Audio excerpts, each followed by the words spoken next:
Hi everyone, welcome back to another episode from Crazy Gamer. Today in this video we will be learning how to change language in Bleach Brave Souls application.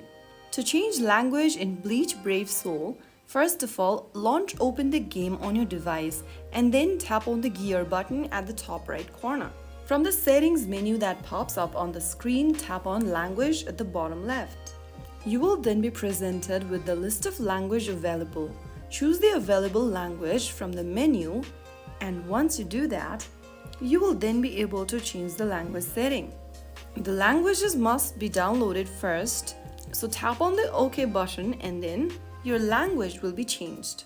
And that's how you easily change your language setting in Bleach Brave Souls account. That's how it's easily done. If you found the video helpful, don't forget to like, share and subscribe. I'll see you in the next episode. Thank you for watching.